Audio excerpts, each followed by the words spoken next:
এই বর্ষায় যেখানে চারিদিকে পুকুর মাঠ সব জলে টইটুম্বর হয়ে পড়েছে, আর সেই সময় আপনি বাড়ি নির্মাণ করতে চলেছেন, আমি ইঞ্জিনিয়ার কিংসু কুমার আপনাদেরকে সচেতন করব যে কী কী নিয়মকানুন আপনাদেরকে এই বর্ষায় মেনে চলতে হবে, তবেই আপনি একটা মনের মতো সুন্দর বাড়ি বানাতে পারবেন। চলুন ভিডিওটাকে স্কিপ না করে প্রথম থেকে শেষ পর্যন্ত দেখে আসি।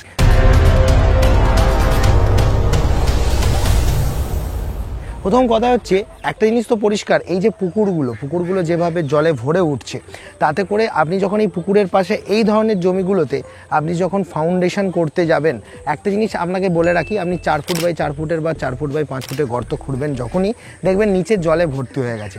আর এখানে সবথেকে বেশি বড় ভুলটা যেটা আমরা সকলেই করি, যে দেখা যায় মিস্ত্রিরা এই ব্যাপারগুলো কাস্টমাররা বোঝে না বলে, সাধারণ মানুষ বোঝে না বলে এই ভুলটা করে ফেলে, এবং তারাও জানে না বলে সেটার কোনো প্রতিবাদ করতে পারে না, যে শুকনো মশলা নিয়ে এসে গর্ততে ঢেলে দেয় এবং তারপর তারা বলে এই তো জমে গেছে। ব্যাপারটা তা নয়। আমি খুব মজা করে একটা উদাহরণ বলে থাকি যে আজকে যদি আমার শরবত খেতে ইচ্ছা করে, আমি নুন চিনি আর জল মুখে দিলে সেটা খাওয়া হয় না, সেটাকে গুলে খেলে তবেই সেটা খাওয়া হয়। ঠিক একইভাবে আপনি যখন এই বর্ষায় কাজ করতে যাচ্ছেন, সবার প্রথমে একটা কথা বলি, কখনোই গর্ততে শুকনো মশলা ঢেলে দেবেন এটা মাথার মধ্যে আনবেন না। এটা একটা প্রথম টিপস। দ্বিতীয় টিপস হচ্ছে, মানে মশলাটাকে মেখেই ডালতে হবে। দ্বিতীয় টিপস হচ্ছে, গর্ত যখন আপনি কেটেছেন সেটা দলদাল আছে, নরম আছে, সেই নরম মাটির উপর আপনি কিন্তু কোনোভাবেই ডাইরেক্ট বালির সোলিং করে আপনি কিন্তু ঢালাই আরম্ভ করে দিতে পারেন না।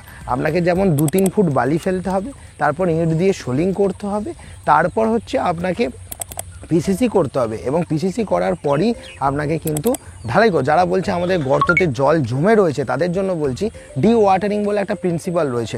টুলু পাম্প লাগিয়ে রেখে, এরকম কোনো মানে নেই যে আপনার 15টা গর্তকে একদিনই ঢালতে হবে। আপনি একটা কাজ করতে পারেন যে 1-2 করে গর্ত একদিনে ঢালবো, এবং গর্তর পাশে আর একটা ছোটো গর্ত থাকবে যেখান থেকে টুলু পাম্প দিয়ে জলটা কন্টিনিউ সাকশান চলবে, এবং সেই সময় আপনার কিন্তু ঢালাইটা হয়ে যাবে।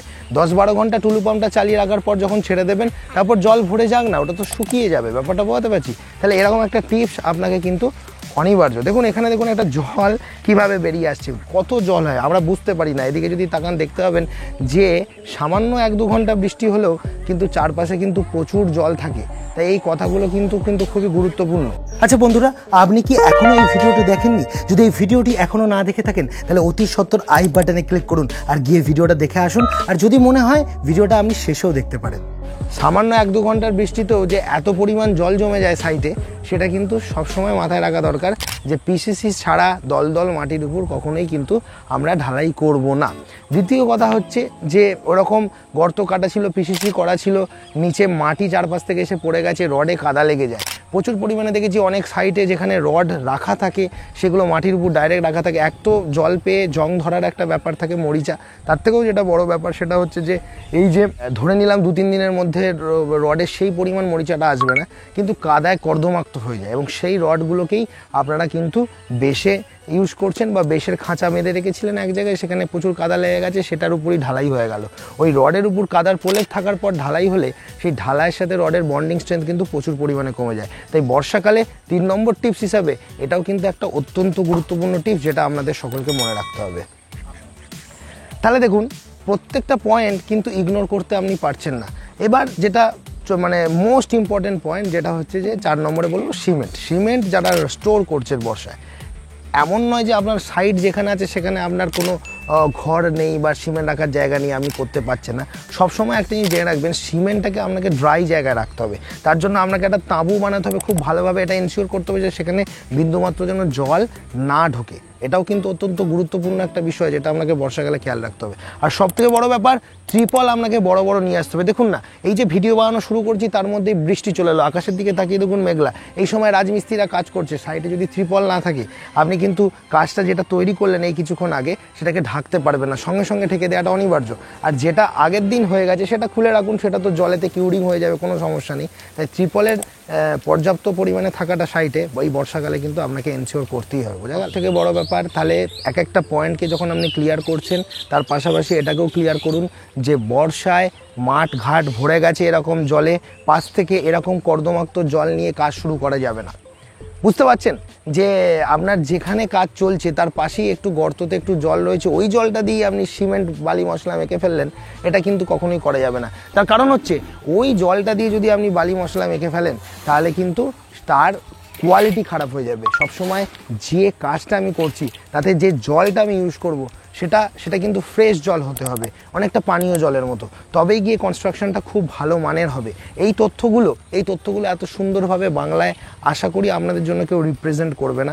যেহেতু সামনে বর্ষাকাল আসছে, তাই একজন ইঞ্জিনিয়ার হিসাবে ইট ইজ মাই রেসপন্সিবিলিটি যে আপনাদের সামনে এই অ্যাওয়ারনেসটা ক্রিয়েট করি, যাতে আপনারা সচেতন থাকতে পারেন। বোঝা গেল? আচ্ছা বন্ধুরা, আপনি কি এখনো এই ভিডিওটি দেখেননি? যদি এই ভিডিওটি এখনো না দেখে থাকেন তাহলে অতি সত্বর আই বাটনে ক্লিক করুন আর গিয়ে ভিডিওটা দেখে আসুন। আর যদি মনে হয় ভিডিওটা আপনি শেষেও দেখতে পারেন। আর একটা ব্যাপার, যেহেতু রড বেরিয়ে আছে কলম স্ট্রাকচারের বাড়িতে, সমস্ত রড বেরিয়ে রয়েছে, একটা জিনিসকে অবশ্যই এনশিওর করতে হবে যে কতটা তাড়াতাড়ি আপনি কাজটা করছেন। কারণ মোটামুটি 2-3 মাসের মধ্যে প্রজেক্টটাকে শেষ করতে হবে। 7 মাস 8 মাস ধরে চালালে হবে না। এবং এই বর্ষায় রড জং আসার আগেই আপনাকে ভালো অবস্থায় যখন রডগুলো রয়েছে তখন সেটাকে ঢেকে দিতে হবে। এটাও একটা অত্যন্ত গুরুত্বপূর্ণ টিপসের আওতায় পড়ে। এবং এই যে বিষয়গুলো বললাম, এই বিষয়গুলো আপনাদেরকে মানতেই হবে। কোথাও না কোথাও গিয়ে এই বিষয়গুলো একটা বিশাল মানে খারাপ হওয়ার হাতে, বাড়িটা নষ্ট হয়ে যাওয়ার হাত থেকে আপনাকে রক্ষা করবে। এটা হচ্ছে। আর বর্ষাকালের মেন অ্যাডভান্টেজ তো এটাই যে কিউরিং করার বেশি ঝামেলা থাকে না।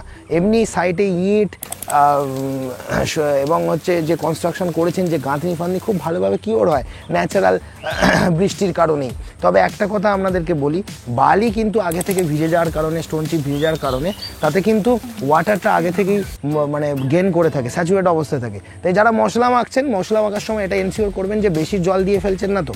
কারণ বেশি জল দিয়ে ফেললে অনেক সময় এই যে দেখাচ্ছি এই ধরনের প্লাস্টিক সিঙ্কেজ ক্র্যাক চলে আসে, ফাটল চলে আসে। এইগুলো খেয়াল রাখবেন। অতিরিক্ত ওয়াটার সিমেন্ট রেশিওটাকে মানে মেনটেন করা, মানে অতিরিক্ত জল হয়ে যাওয়ার ফলেও কিন্তু ক্ষতি হয়, এবং সেটা ম্যাক্সিমাম বর্ষাকালে দেখা যায়। আচ্ছা, আপনি এই চ্যানেলটি কেন সাবস্ক্রাইব করবেন জানেন? কারণ বাড়ি নির্মাণ বিষয়ে বাংলার একমাত্র কুমার কনস্ট্রাকশনই হলো এমন একটি চ্যানেল যেটা সঠিক পরামর্শ দেয়। তাই দেরি না করে অতি সত্বর আমার চ্যানেলটিকে সাবস্ক্রাইব করে রাখুন আর এরকম ভিডিও প্রতিনিয়ত পেতে থাকুন। এই ছিল আজকের ভিডিও। দেখা হচ্ছে পরবর্তী কোনো ভিডিওতে। তবে এখন আমাদের স্ক্রিনের সামনে এই যে দুটো ভিডিও চলে এলো, গিয়ে দেখবেন। আর মাঝে এই সাবস্ক্রাইবার বাটনে ক্লিক করলে আপনি ভিডিও ছাড়ার সাথে সাথেই পাবেন, যার কারণে বাড়ি নির্মাণের বিষয়ে অন্তত আপনাকে আর কেউ কোনোদিন ঠকাতে পারবে না।